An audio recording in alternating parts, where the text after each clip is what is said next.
Here we go, we see the old yellow jack I was using for many years. It's finally had its day.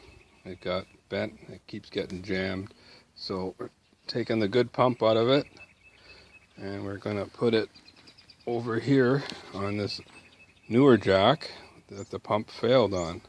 So in a few minutes I'll show you the end product and let you know if it works. Goodbye now. As you can see, we have the other pump in this jack and it works well. The only thing was there was an extra space, so down here we had to put a few washers because this shaft on this pump was a little narrower, but it works fine and holds the weight. And we'll see you next time.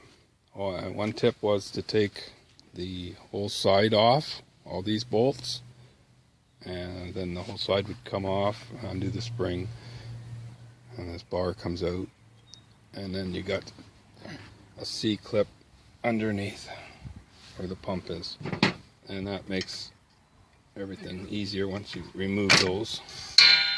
The C-clip is right down in here.